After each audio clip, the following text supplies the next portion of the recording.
Magandang umaga mga kabay. So meron po akong approved repair dito mga kabay. Ang job order niya 38867 number 67. Ang model nito mga kabay ay D25961 16 kilos jackhammer ng DeWalt. So ang papalitan natin mga kabay, armature, dalawang damper, dalawang o-ring, 6,000 bearing, tsaka yung kanyang piston kit assembly, at syempre yung kanyang brush holder. Ayan mga kabay, tsaka sleeve. So tara mga kabay, samahan nyo po ako. So yan mga kabay, nabuksan ko na po. Ayan. So nakalas ko na po yung kanyang brush holder. Papalitan po natin ito mga kabay. At syempre yung kanyang armature. Ayan. At yung kanyang connecting rod mga kabay. So medyo matagal ito mga kabay, kaya pinuputol-putol ko yung video ko. Ayan, pinapakita ko na lang sa inyo mga kabay yung mga importante na detalye. Ayan. Hindi ko na po inano lahat. Kung ano lang yung pwede nyong matutunan, yun na lang po ang pinapakita ko mga kabay. So okay na yun mga kabay. Kakabit natin itong kanyang brush holder.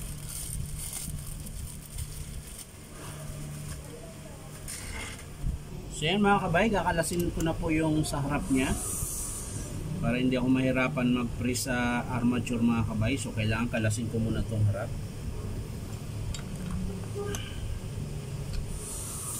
Medyo matagal lang ito mga kabay dahil wala po akong balang pang screw. So mano-mano po ito mga kabay.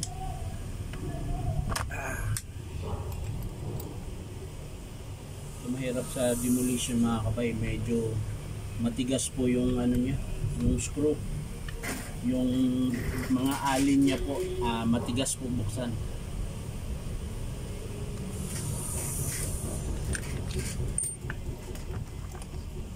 Tas ang bigat pa. Ano ba yan? Ang bigat-bigat mo.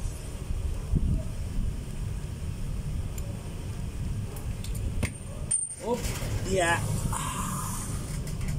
So isang screw na lang mga kabay, makakalas na natin to.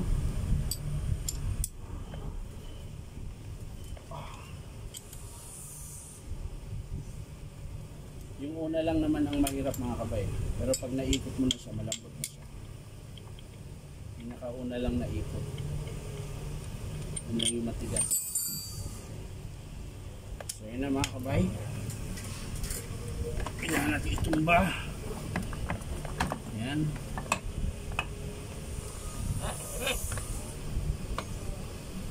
So ayan na siya.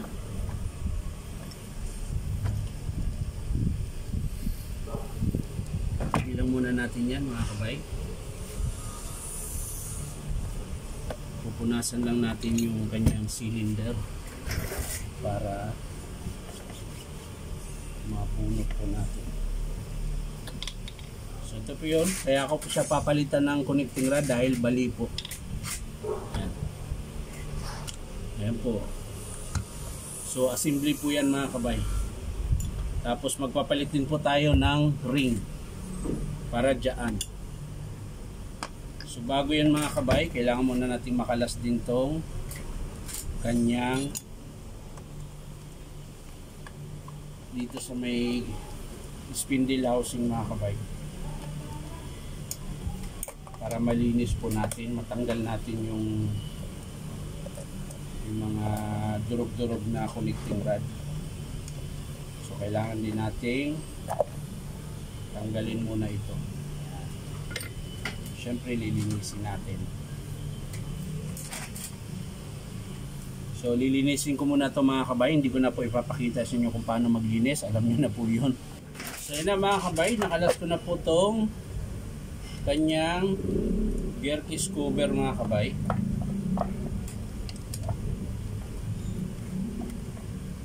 Ayan, para po mahugot natin yung armature. Pero bago mahugot yan mga kabay, ayan, mayroon po yung lock. Ayan. Kung makikita nyo po mga kabay, ayan, lalapit ko. Meron po siyang, ayan, lock sa armature. Ayan. Kailangan mo nyong tanggalin yan mga kabay. Ayan. Ito po yung lock mga kabay. Ayan. Circlip. Ayan. So kailangan nyo pong kalasin yan mga kabay bago nyo hugutin yung armature. Kasi pag di nyo nakalas yan mga kabay, hindi yan matatanggal. Baliktad.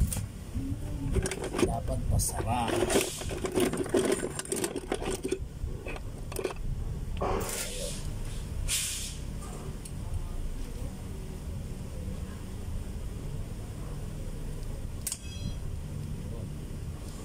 Umangat na siya mga kabay, so kailangan natin siyang sikwatin. Bumalik. Bumalik!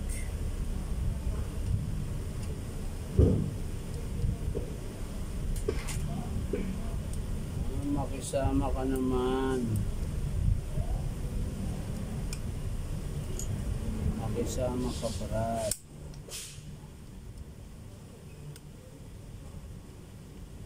Huwag mo na akong pahirapan, Brad.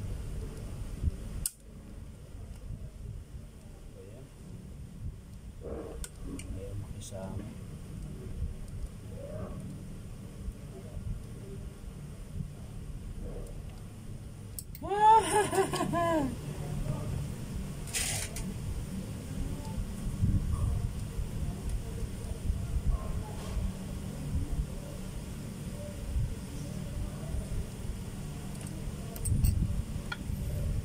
So mga kabay, nakalas ko na po yung circlip nya. So kailangan na natin baklasin. Kailangan natin baklasin mga kabay. Ayan, madali lang po siyang kalasin mga kabay. So ito po yung circlip nya mga kabay. Yan. Dito po yan nakalagay. Ayan. So lalagay na natin yung bago na armature mga kabay.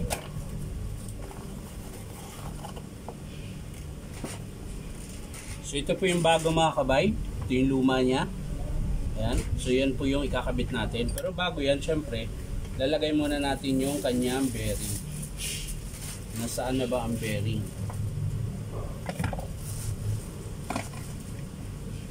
6001. Ayan. Ito po yung bearing niya mga kabay. Ipipress lang po natin dito. Or pwede naman mamaya na to. So ilalagay muna natin ito mga kabay.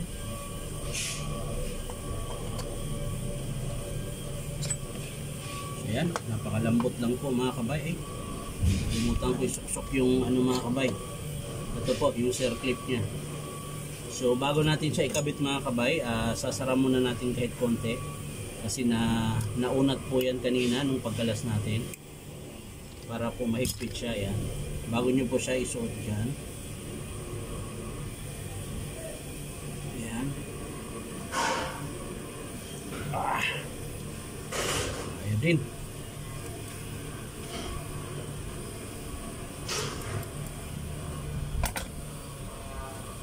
Ayan, yan.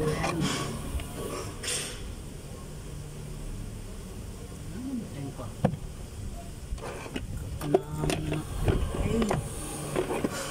Yun.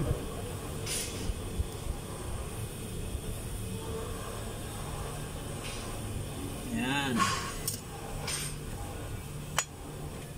So ito mga kabay, malambot lang po siya. Hindi nyo na siya kailangang pukin pa ng malakas, so konti lang. Ayan. Tsaka syempre kailangan nyo ng dahan-dahan na pagpukpok. Huwag sobrang malakas.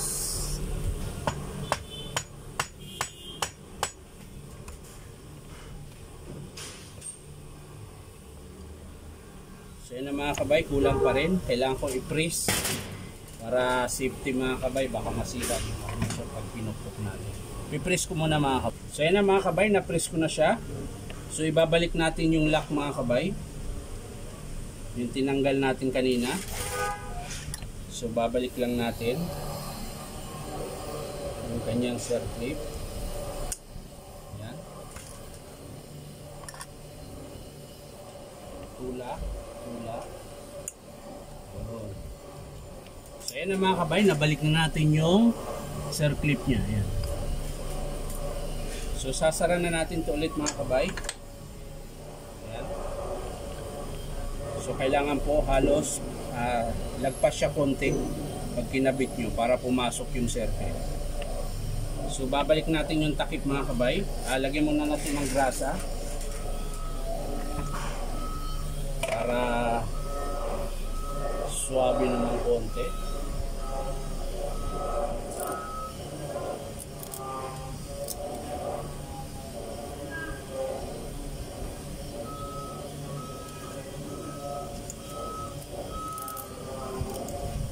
So ayan mga kabay, pwede na yan.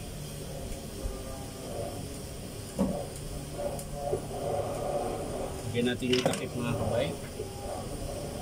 Wala namang pong dumi, so balik na lang natin. Ayan. So yan na mga kabay, nakabit ko na po yung gear case cover. So ang sunod natin ay yung kanyang brush holder tsaka bearing.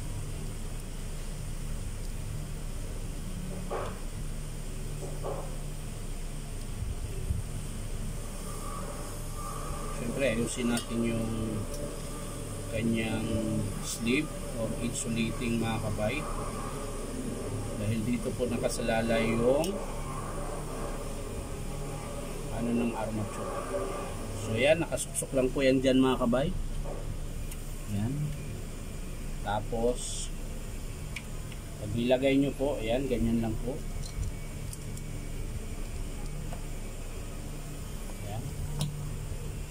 Konting pukpok lang po ng rubber mallet, huwag martilyo mga kabay,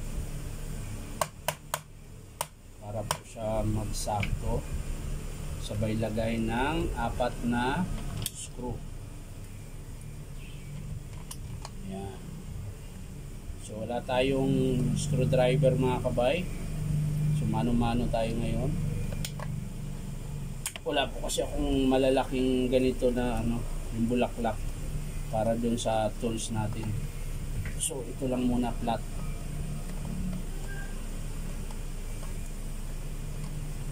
Yan.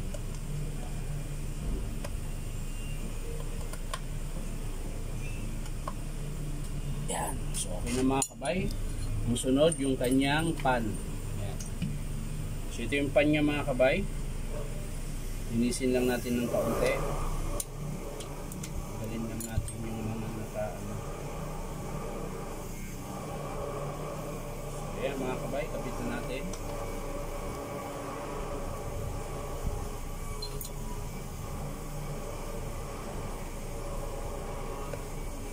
So yan na, okay na mga kabay. Siyempre balik natin yung kanyang wiring papuntang fill mga kabay. So pinalas natin.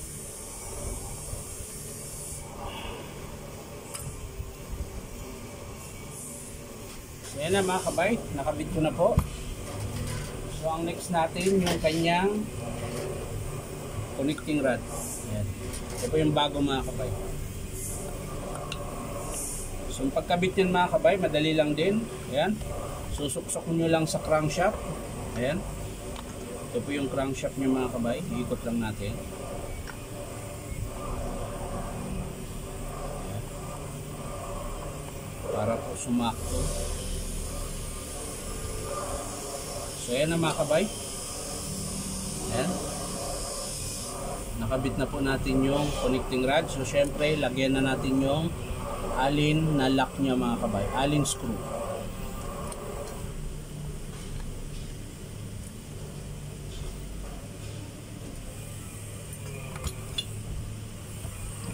Saan na ba?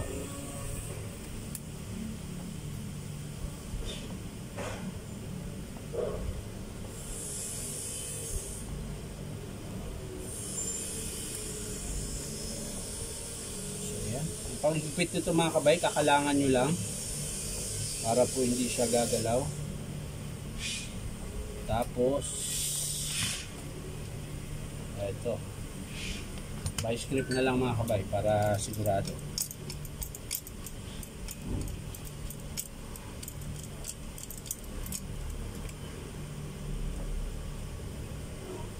Yan.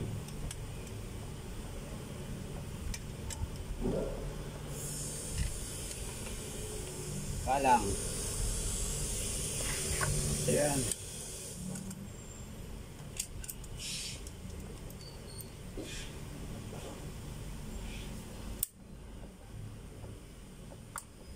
So okay na mga kabay. Higpit na po. So yun na, okay na mga kabay. So lalagyan na natin ng yung ano niya mga kabay, striker yan. Nakabit ko na rin po yung bagong ring. Ayan. Striker ring. So pupunasan lang natin yung cylinder niya mga kabay.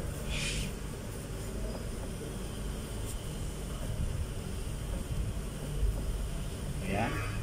Tapos syempre lalagyan natin ng grasa bago natin isalpak yung kanyang spindle.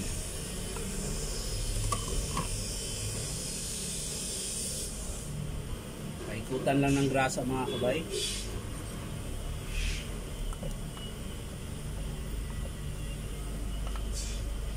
Ayan. Saka mo ilagay yung cylinder. Yung may butas-butas mga kabay, yun po yung sa taas.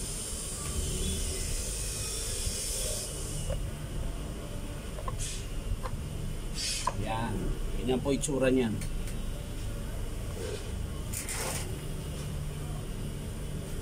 Tapos yung kanyang striker mga kabay, lagay natin.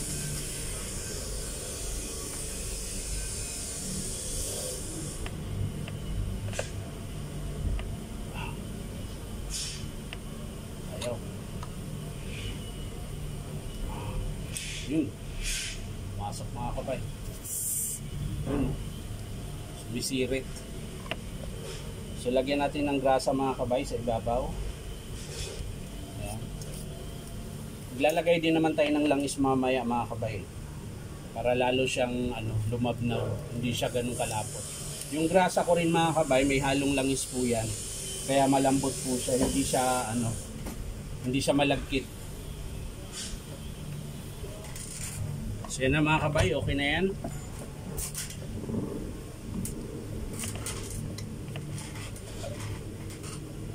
So nakabit na natin yung kumpleto na mga kabay. Ayan. Nakabit na natin lahat. So wala na tayong ikakabit. Ang kakabit na lang natin yung front housing niya mga kabay ito. So ilalagay na natin yung front housing. Kaya mga kabay, kakabit na po natin. Ikot, ikot, ikot. Yan. So yan na yung mga kabay, lalagyan na natin ng screw. So yan na mga kabay. Naipitan ko na po. So okay na po yung front housing. Ngayon, lipat naman tayo dito sa kanyang lagayan ng langis. Ayan. So yan mga kabay. Ayan. Lagyan po natin to ng grasa tapos langis. So yan na mga kabay. Nalagyan ko na po siya ng grasa. So langis na lang po. Tama-tama lang din mga kabay. Ayan.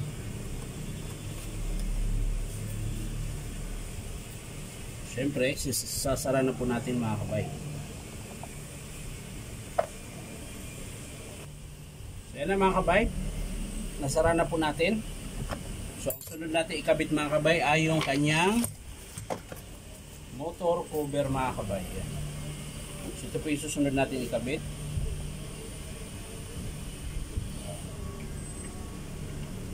Ganyan po siya mga kabay. Yan. Para po mabuo na natin. Yan na lang po yung kakabit natin. So yan mga kabay. Last na screw na po. So ang sunod natin ikabit ay yung takip mga kabay.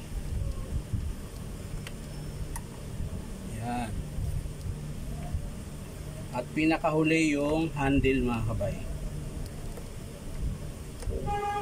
Ayun. Yan. So yung pinakahuli nating ikabit ay yung handle.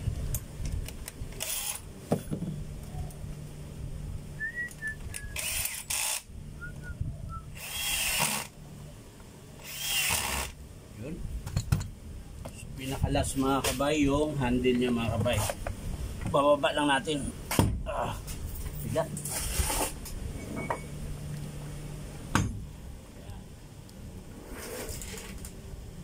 Matatapos na rin mga kabay. So ito po yung lumang handle niya mga kabay. Lilipat lang natin yung spring. Ayan. Lilipat lang natin yung spring tsaka itong bakal mga kabay. So yun na mga kabay. Natapos din. Ayan. So ang sunod ay titesting natin mga kabay kung gumagana pa. Natapos din.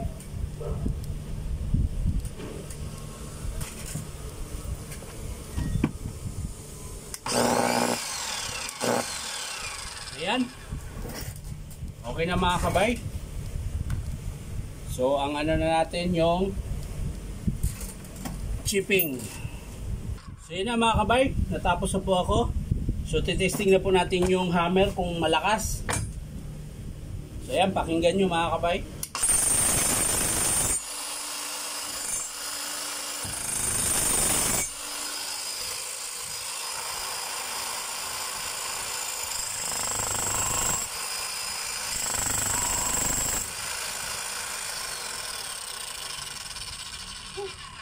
Sakit sa kamay mga kabay. So ayan mga kabay, natapos ko na po yung approved na 10 kilos. 16 kilos to mga kabay. So inabot po ako ng 2 oras bago matapos. So maraming salamat mga kabay sa panonood at palike and share na rin po. At syempre po, subscribe nyo po sa aking YouTube account na Inom Tabay. So maraming salamat mga kabay. Bye bye.